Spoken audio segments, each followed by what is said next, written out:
नौकरियां काम धंधे छोड़ के करप्शन की मूवमेंट के अगेंस्ट आम आदमी पार्टी को ज्वाइन किया था। जिन लोगों ने मूवमेंट अगेंस्ट करप्शन के नाम पर जिन लोगों को छला गया आम आदमी पार्टी द्वारा, स्वयं केजरीवाल द्वारा, अगर देश में कोई एक मुख्यमंत्री ऐसा है जो जेल में जाने के बाद भी रिजाइन नहीं करता है, जो अपनी पुस्तक में लिखता है कि शराब के ठेके खुलेंगे तो आरडब्ल्यूए से बात करके खुलेंगे, मैं कहूं तो देश का सबसे बड़ा घोटाला अगर निकल के आएगा तो ये शराब का घोटाला निकल के आएगा, जिसके हजारों करोड़ों रुपए का कारोबार हो, उसमें 10% बढ़ाना सीधा सीधा समझ में आता है कि इसमें कितना बड़ा हिस्सा अरविंद केजरीवाल और उनकी टीम का रहा होगा। इन्हीं बातों से प्रताड़ित होकर के आज आम आदमी पार्टी के बहुत प्रमुख नेतागण भारतीय जनता पार्टी परिवार में सम्मिलित हो रहे हैं। तो ये जो आम आदमी पार्टी के कार्यकर्ताओं का दम आम आदमी पार्टी में घुट रहा है, जिसके कारण जनता इनसे पूछती है, क्योंकि जनता के पास तो यही लोग जाते हैं।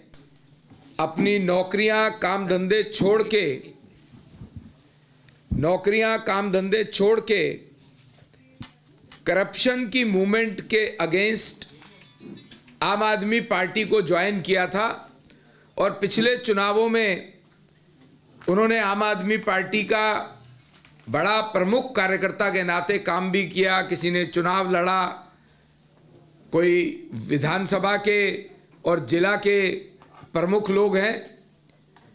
जिन लोगों ने मूवमेंट अगेंस्ट करप्शन के नाम पर जिन लोगों को छला गया आम आदमी पार्टी द्वारा, स्वयं केजरीवाल द्वारा, आज उनको ये समझ में आता है कि अगर देश में कोई एक मुख्यमंत्री ऐसा है जो जेल में जाने के बाद भी रिजाइन नहीं करता है, जो अपनी पुस्तक में लिखता है कि शराब के ठेके खुलेंगे तो आरडब्ल्यूए से बात करके खुलेंगे, वो ही व्यक्ति पूरे देश में एक एग्जाम्पल क्रिएट करता है कि शराब का घोटाला कैसा होता है।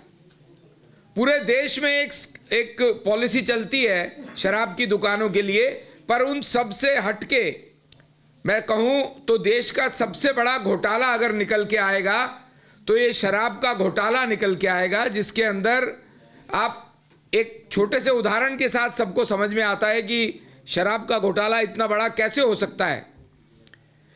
शराब की जो एक्साइज पॉलिसी की पुरानी स्कीम थी, उसके आधार पर शराब के ठेकेदारों को केवल 2% कमीशन मिलती थी, पर नई स्कीम में अरविंद केजरीवाल जी ने और उनकी टीम ने 12% कमीशन तय की। मतलब किसी का हाइक होता है तो 2% से 3% हो जाएगा, 4% हो जाएगा, पर सीधा 12%। इतना बड़ा घोटाला 10% को बढ़ाना, और जिसमें हजारों करोड़ों रुपए का कारोबार हो, उसमें 10% बढ़ाना सीधा सीधा समझ में आता है कि इसमें कितना बड़ा हिस्सा अरविंद केजरीवाल और उनकी टीम का रहा होगा।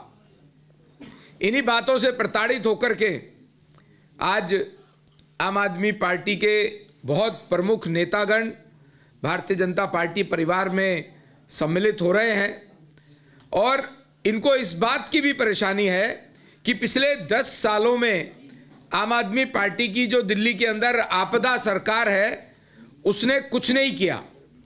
पीने के पानी के नाम पर झूठी घोषणाएं और गंदा पानी पीने के लिए, सीवर का पानी सड़कों पर है, और इसके अलावा पूरे 10 साल में आज जब चुनाव का समय आ जाता है तो भी अरविंद केजरीवाल, आतिशी जी, इनके नेताओं के पास कुछ भी बताने को नहीं है। 10 साल में इन्होंने दिल्ली वालों के लिए क्या किया और दिल्ली के विकास के लिए क्या किया। तो ये जो आम आदमी पार्टी के कार्यकर्ताओं का दम आम आदमी पार्टी में घुट रहा है, जिसके कारण जनता इनसे पूछती है, क्योंकि जनता के पास तो यही लोग जाते हैं। जनता इनसे पूछती है कि आपने पिछले 10 सालों में क्या किया। 500 स्कूलों का वायदा था, 5 स्कूल नहीं खुले। 20 अस्पतालों का, 20 कॉलेजेस का वायदा था, एक भी नहीं खुला, ना अस्पताल ना कॉलेज। जब जनता आम आदमी पार्टी के जमीनी कार्यकर्ताओं से सवाल पूछती है कि हमने आपके कहने पर अरविंद केजरीवाल को और उनकी टीम को वोट दिया, इस बात से उनका दम घुटता है, जिसके कारण से आज आम आदमी पार्टी का जहाज डूब रहा है। और आप देख रहे हैं कि जनकपुरी विधानसभा में तो आम आदमी पार्टी के कार्यकर्ता के नाम पर शायद ही कोई बचा होगा। सभी प्रमुख कार्यकर्ताओं ने आज भारतीय जनता पार्टी को ज्वाइन किया है। और इसी तरह किशन नगर विधानसभा से भी ऐसे प्रमुख नेत्री ने ज्वाइन किया है जिनको 10,000 से ज़्यादा वोट जनता ने दिए, जो आम आदमी पार्टी की कैंडिडेट रहीं। मैं आप सबका भारतीय जनता पार्टी परिवार में बहुत बहुत स्वागत करता हूं, बहुत बहुत अभिनंदन करता हूं। बहुत बहुत धन्यवाद।